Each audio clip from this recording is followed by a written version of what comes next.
First question is from Brian Matthews. Hi, Gus. Thanks for speaking to us tonight. Just wanted to ask you about Jordan Peters and sort of what he means to this team on special teams and as a backup safety.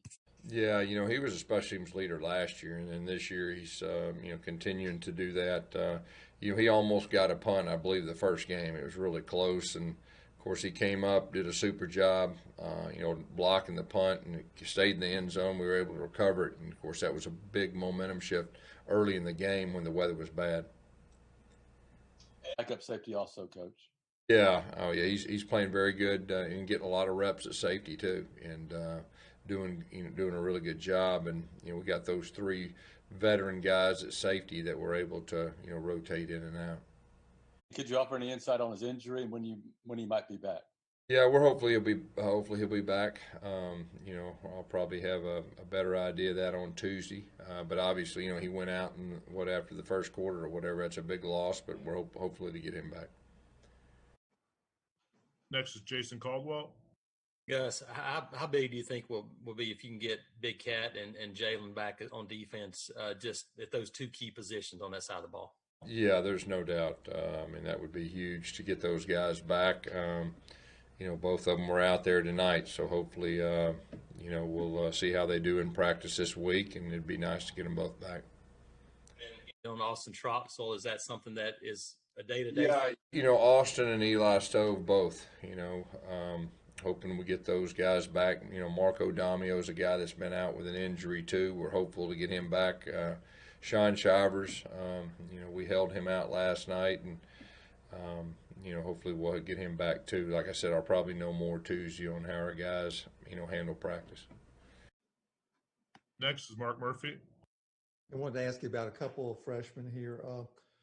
Daniel Foster Allen, Jeremiah Wright, and Mark Anthony Richards. So those guys healthy to play if you need them? Yeah. Go ahead and ask that again. The first one, who'd you say? Daniel Foster Allen. Yeah, he had an injury that he kind of fought, and he got back last week. So we'll see how he progresses. Mark Anthony got a whole lot of reps in practice last week and was ready, if called upon. I think he got some punt return, action, up front. And who was the other one? Yeah, and Jeremiah Wright's getting more and more reps in practice, so we'll just see where he's healthy. So we'll see where that goes. It looked like the defensive line got a little tired there in the second half. The stretches. Would you like to play more guys if you could do it?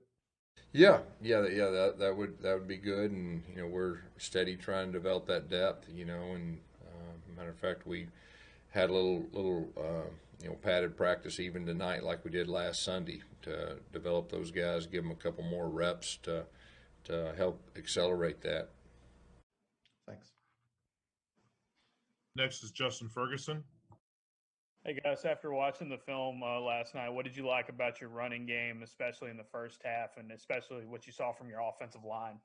Yeah, it was good to run the football. We've been talking all along about, just needing to be balanced, and so we were able to get some good runs, and we spread them out, and I thought there were some good things with that, and line did a good job, and I thought Tank ran extremely hard. He broke tackles, and I think he had close to 100 yards, a little over after contact. So it says a lot about his physicality running. But we'll need to continue to build upon that run game. Next is Jordan Hill. Gus, I wanted to ask, we've seen JJ back there behind the center a few games now. Just how did that idea sort of originate? What are your thoughts on how he's handled those packages? Yeah, well, we knew he had a unique skill set when we recruited him. He did some of that in high school, and he's got really good receiving skills too. So, that package could grow. Obviously, he made a really good run on that one where he spun and then he hurdled the guy. And, he's a very athletic guy that I think could be a real good piece of the puzzle for us moving forward. Do you guys have a name for that package? We're not telling you. Next is Nathan King. Hey, Gus. Hey, Bo kind of talked after the game about hoping to expand on this one with all the different things you guys are able to do and be balanced on offense. How much is that a focus moving forward now that you've seen the running game produce so well? Yeah, I think it's big. We got 3 games under our belt. For Coach Morris, to know about our guys and everything that goes with that. Offensive line has been, we were pretty thin health wise last week in practice, and I think we made it through okay. But just getting those guys in the same positions, I think. For an extended period of time up front will do nothing but help. And I know that, we're getting closer to figuring that out. Obviously, Broderius was banged up coming into the game. We moved Council to right tackle starting out. And then, Broderius, he did a good job once he was in and made it through the game. And then we had KJ at right guard. And, so just getting 5 guys and, getting settled in. So hopefully we can stay healthy enough to do that. Jay Tate is next. Yeah, Gus, what's you and Chad's vision for John Samuel Shanker when he's playing, 45 snaps a game and he's used either flexing or he's all the way out wide? Like, what are you planning to do with him? What's the goal with him? Well, I don't know if we need to be telling everybody what we're planning on doing with him, as far as opponents go, but he's on the field for a reason. He's a veteran guy, and, there'll be times that his number will be called. But, you see him playing a whole lot more than he did last year. Yeah, my thought on that was if you got Kobe and Xavier and guys like that, seems like they would be more advantageous out wide. I'm just riffing with you. Yeah, and if you look at personnel, okay, so 11 personnel, defenses do certain things. If you put another receiver in there, they call that 10 personnel, and then the defenses do different things for that. So there's a reason, that he's on the field, for either certain defensive looks or you may know what you're going to get or something like that. So that has a lot to do with,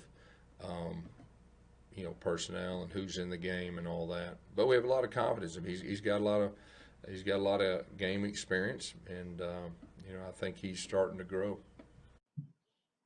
Next is Phil Marshall.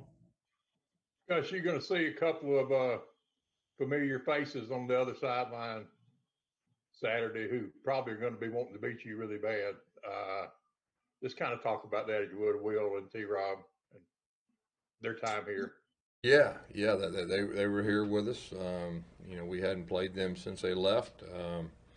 This is a very important game. I think everybody knows that, being one of the 10 SEC games. It's on the road. So, we need to be ready to play. One other question. Is there any update on Brandon Frazier and what his situation is? Yeah, we're hopeful in the next couple, weeks that we can get him back. And that he was off to a really good fall camp too. And so once we get him back, I know that'll give Chad some more flexibility too. Is he kind of the guy that you would hope would have been big in the passing game receiving? I think he would have had a chance. There's no doubt. Like I said, you could see him really coming on towards the end of fall camp and getting more comfortable. And he's a big body. He's got real soft hands. Thanks. Next is Jake Weesey. Hey, Coach. Thanks for taking the time to talk with us tonight. How has the COVID situation been like after the first game or after the game Saturday? Yeah. Of course, we tested again today. I think, every team now is testing Sunday, Tuesday, Thursday. So, our guys have done a really good job since the season started. We need to continue that, and I think that'll be a big key for all the teams, success in our league. Next is David Pascal.